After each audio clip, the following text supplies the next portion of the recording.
खबर इंदौर से सामने आ रही है, जहां मेघालय में हनीमून के दौरान इंदौर के राजा रघुवंशी की हत्या मामले में बड़ा खुलासा हुआ है। पुलिस ने बताया कि राजा की हत्या कराने में उनकी पत्नी सोनम रघुवंशी का हाथ था।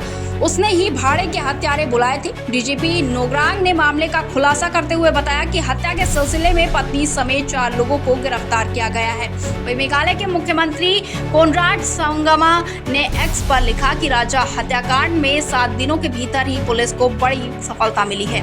मध्य प्रदेश के रहने वाले 3 हमलावरों को गिरफ्तार कर लिया गया है। महिला ने आत्मसमर्पण भी कर दिया है। साथ ही एक अन्य हमलावर को पकड़ने के लिए अभियान अभी भी जारी है। इसके बाद एसएसपी पहले डीजीपी आई नोग्रांग ने सोमवार सुबह बताया कि इंदौर के पर्यटक राजा रघुवंशी की हत्या कथित तौर पर मेघालय में हनीमून के दौरान उनकी पत्नी की ओर किराए से बुलाए गए लोगों ने की। वहीं उन्होंने बताया कि पत्नी सोनम ने उत्तर प्रदेश के गाजीपुर में पुलिस के सामने आत्मसमर्पण कर दिया, जबकि 3 अन्य हमलावरों को रात भर की छापेमारी में गिरफ्तार किया गया। उन्होंने कहा कि एक व्यक्ति को उत्तर प्रदेश से पकड़ा गया, जबकि 2 अन्य आरोपियों को एसआईटी ने इंदौर से पकड़ा। उन्होंने कहा कि सोनम ने उत्तर प्रदेश के नंदगंज पुलिस स्टेशन में आत्मसमर्पण किया और बाद में उसे गिरफ्तार कर लिया गया।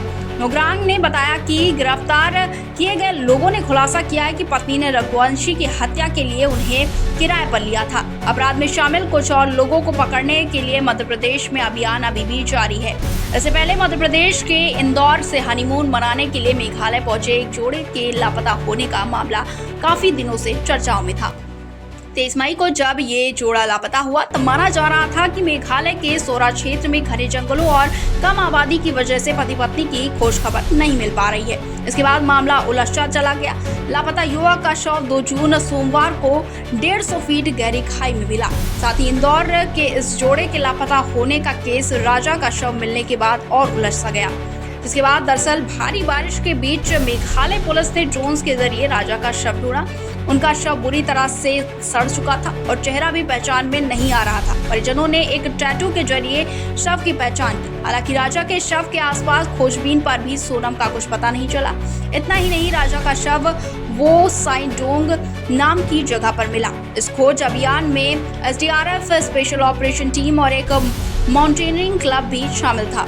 वहीं वही सांडोंग में जहां शव मिला, इस जगह पर राजा सोनम की तरफ से किराए पर ली गई स्कूटी की लोकेशन से 25 किलोमीटर की दूरी पर है। ये फासला मामले में और शक बढ़ाने वाला बना। वहीं राजा के शव के पास से उनका मोबाइल मिला, ना ही उनकी पर्स और ना ही राजा की पहले सोने की चेन और अंगूठी। आपको बताते चले, सिर्फ उतना उनकी स्मार्ट वॉच की कलाई पर बंधी हुई मिली थी। इससे पहले बीते दिनों मामले में एक महत्वपूर्ण खुलासा हुआ था। दरअसल एक पर्यटक गाइड ने दावा किया था कि जिस दिन ये जोड़ा लापता हुआ उस दिन उनके साथ 3 अन्य युवक भी थे। 23 मई को दंपति लापता हुआ था। राजा का शव 2 जून को एक गहरी खाई में मिला था।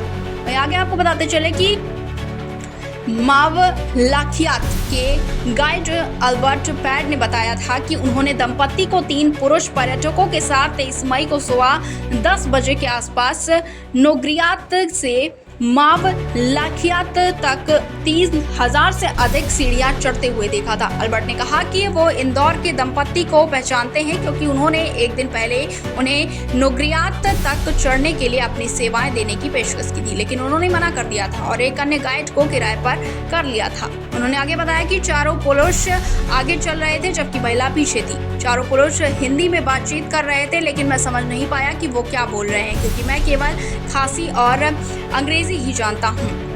उन्होंने बताया कि उन लोगों को ने शिपारा होम स्टे में रात बिताई और फिर अगले दिन बिना गाइड के ही लौट आए। अल्बर्ट ने दावा किया था कि जब मैं माव लखियात पहुंचा, उनका स्कूटर वहां नहीं था। इंदौर के दंपति का किराए का स्कूटर माव लखियात के पार्किंग स्थल से कई किलोमीटर दूर सोहरारियन में पाया गया और उनमें चाबी लगी हुई थी।